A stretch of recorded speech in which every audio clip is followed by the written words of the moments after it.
Meet Pat. He has recently been diagnosed with bipolar spectrum disorder.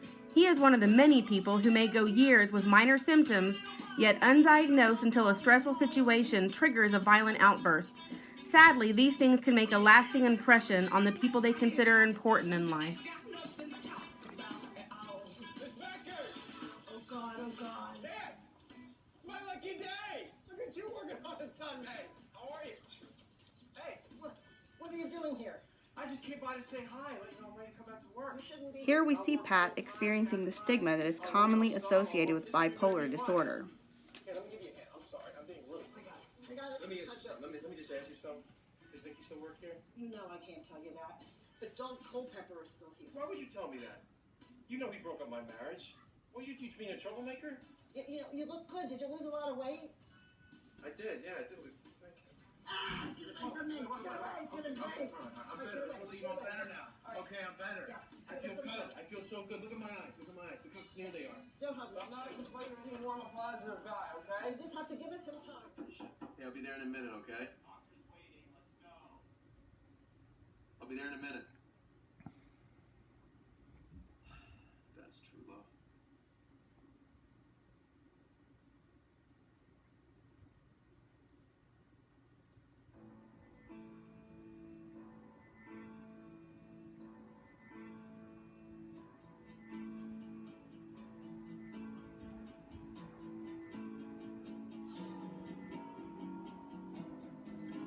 Pat just wants to go home after a violent outburst rendered him hospitalized, so he pretends to go through the motions of participating in group therapy and taking his medications. People say I talk about my hair too much.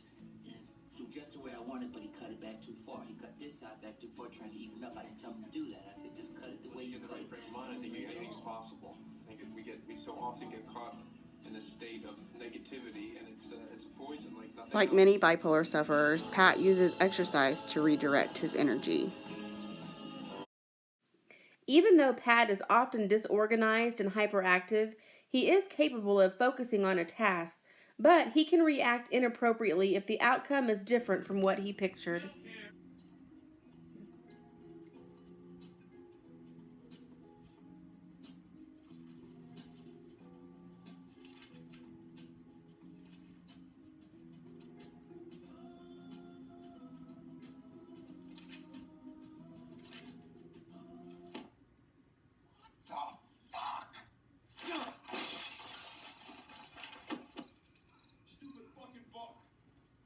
I just can't believe Nikki's teaching that book to the kids. I mean, it's like the whole time. Let me just break it down for you. The whole time you're rooting for this Hemingway guy to survive the war and to be with the woman that he loves, Catherine Barkley. It's 4 o'clock in the morning, Pat. And he does. He does. He survives the war after getting blown up. He survives it, and he escapes to Switzerland with Catherine. But now Catherine's pregnant. Isn't that wonderful? She's pregnant. And they escape up into the mountains, and they're going to be happy, and they're going to be drinking wine, and they dance. They both like to dance with each other. The scenes of them dancing, which was boring, but I liked it because they were happy. You think he ends it there? No. He writes another ending. She dies, Dad. I mean, the world's hard enough as it is, guys. It's fucking hard enough as it is. Can't somebody say, hey, let's be positive? Let's have a good ending to the story? Pat, you owe us an apology. Mom, I can't apologize. I'm not going to apologize for this. You know what I will do? I will apologize on behalf of Ernest Hemingway, because that's who's to blame here. Yeah, have Ernest Hemingway call us and apologize to us, too. Pat's poor parents. Here's Pat making an attempt at follow-up therapy. He hears a song and isn't quite sure if it's a reality or a delusion.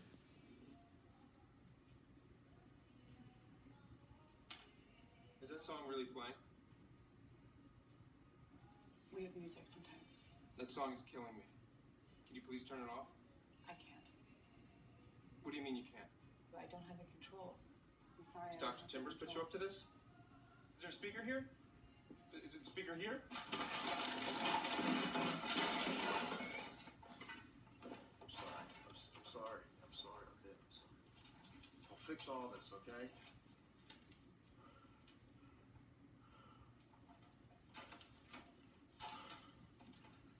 That was a messed up thing you did, Dr. Patel, all right? That's a messed up thing. I'm sorry, but that's...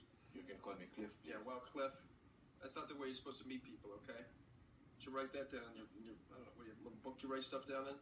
I'm sorry about that song. I just wanted to see if it was still a trigger for you. Bravo! It's a trigger. I'm not going to take any meds. I should just tell you that right No, you now. have to take No, medication. I'm not going to take any meds. No, look, it makes me foggy. No, you will have to take medication. I don't want to need meds, doctor. I'm sorry. Look, I'm not the explosion guy, okay? My father is the explosion guy. I'm not that guy. He got kicked out of that stadium. Beat up so many people at Eagles games. He's on the exclusion list. I have one incident. One incident can change a lifetime. Can you talk about something that you did before or after? Yeah, about a week before the incident, I called the cops, and I told them that my wife and the history guy were plotting against me by embezzling money from the local high school, which wasn't true. It was a delusion. And we later found out from the hospital that's because I'm Undiagnosed bipolar. with mood swings and weird thinking brought on by severe stress, which rarely happens, thank God. And then the shower incident happened, and that's when everything stopped. So I then realized that, oh wow, you know, I've been dealing with this my whole life, and without any supervision, I've been doing it all on my own, with no help, and you know, I basically have been like white knuckling it this whole time. That had to be hard. Yeah, it's a lot to deal with, especially when you don't know what the hell is happening, which I do now, sort of. Harassing me! He's harassing me! Get off! Memories or a stressful situation can trigger delusions or extreme agitation.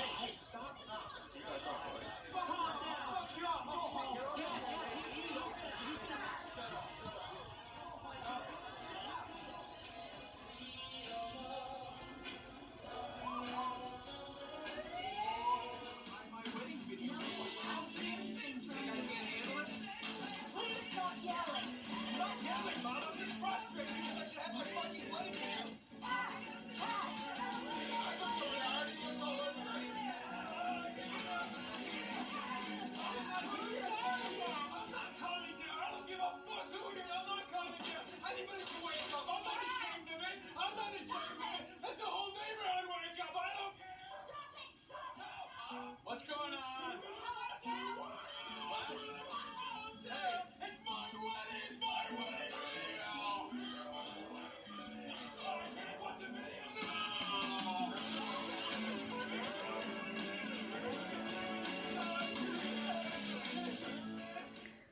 Here's Pat putting the pieces back together and trying to feel normal again after an episode.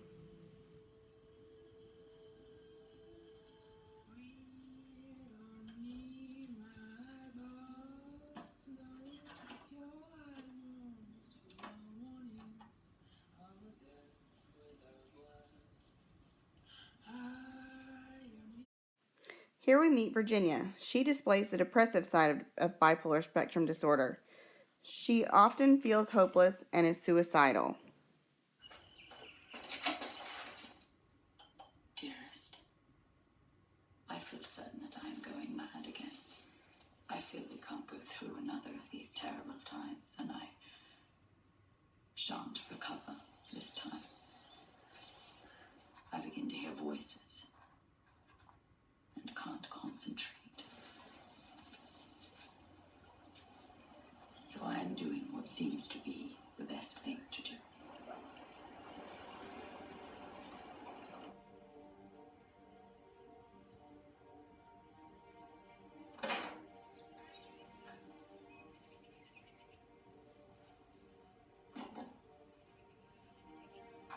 You have given me the greatest possible happiness. You have been, in every way, all that anyone could be. I know that I am spoiling your life, and without me, you could work, and you will. I know. You see, I can't even write this properly. What I want to say is that I owe all the happiness of my life to you. You have been entirely patient with me. And incredibly good. Everything is gone from me, but the certainty of your goodness. I can't go on spoiling your life any longer.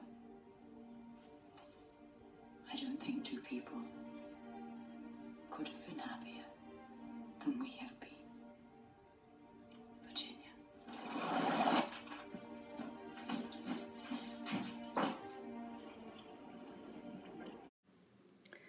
Side effects from medications can be very rough, so many people often refuse to comply with treatment or stop once they begin to feel better. What meds are you on? Me? None. I used to be on lithium and Seroquel and Abilify, but I don't take it anymore. No. They make me foggy and they also make me bloated. Yeah, I was on Xanax and Effexor, but I agree, I wasn't sharp, so I stopped. You ever take Klonopin? Klonopin, yeah. Right? Jesus. Like, is it what? Yeah. What day is it? How about Trazodone? Trazodone. Well, it flattens you out. I mean, you are done. It takes the light right out of your eyes. Nursing interventions vary depending on severity and wide range of manic or depressive episodes. Even without these symptoms, a person may never be seen as normal, but with proper treatment, they can remain functional and minimize the roller coaster that is bipolar spectrum disorder. And now we present for your viewing pleasure the bipolar dance. It's a little inappropriate, highly sexualized, and all over the place. No one gets it but them.